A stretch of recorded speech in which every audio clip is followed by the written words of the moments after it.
Hi, Patricia here. I'm Auntie Says. Welcome to my library and my books.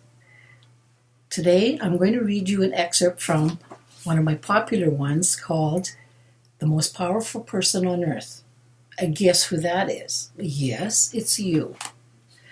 Every day for the next 12 days, because there are only 12 days left in this year, I'm going to give you an idea, a concept for you to take a look at out of this book.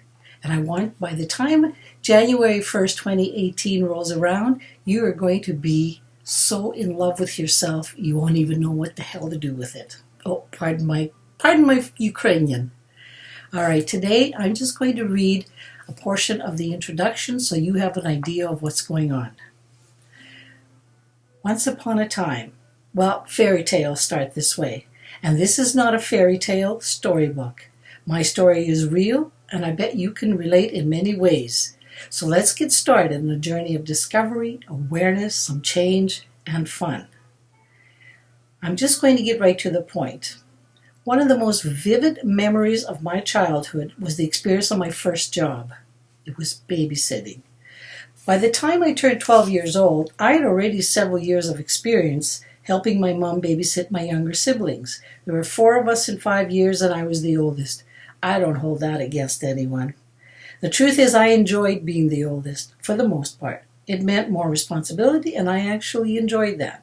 Is that a surprise? Well, to the oldest in the crowd here, no, that shouldn't be a surprise. Truth is, growing up with younger siblings, I learned leadership, but I also learned how to take care of myself in the process. And I was ready to expand and to take on babysitting jobs where I could actually get paid. I was so excited, it was unreal. All right, so it was New Year's Eve, and my parents left me with their friends to babysit their two little boys. I gave them a snack, we played with their toys, and then they went to sleep.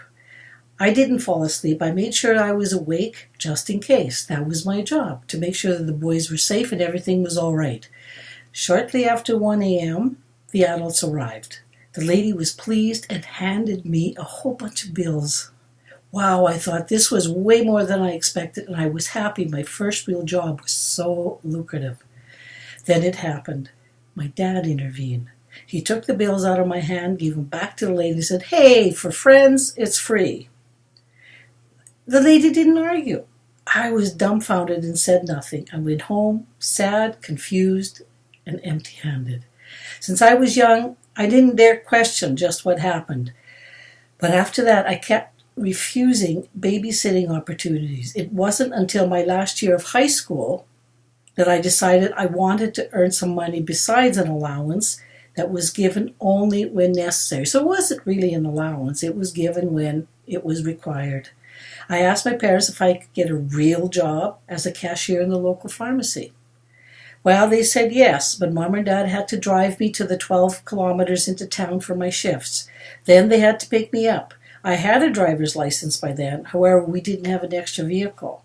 I felt as if I was a burden, but I ignored the feelings. All right, so now you know what's going on, right?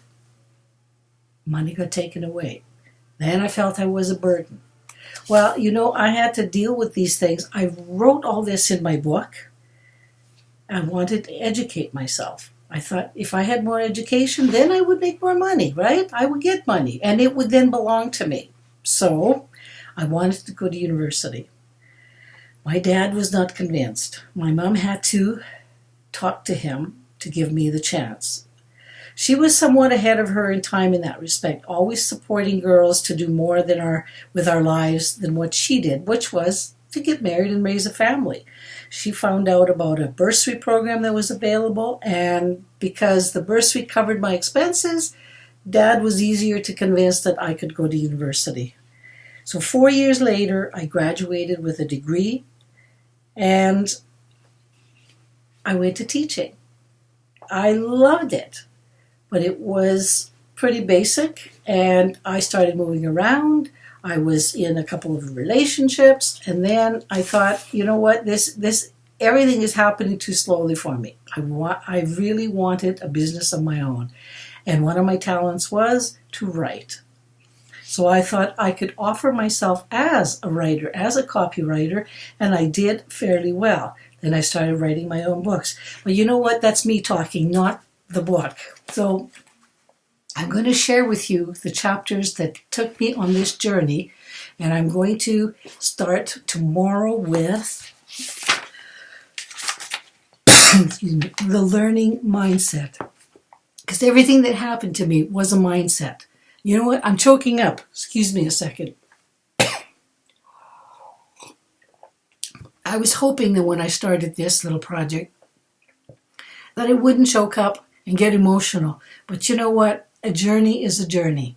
So come back tomorrow when Auntie says we're going to learn about the mindset.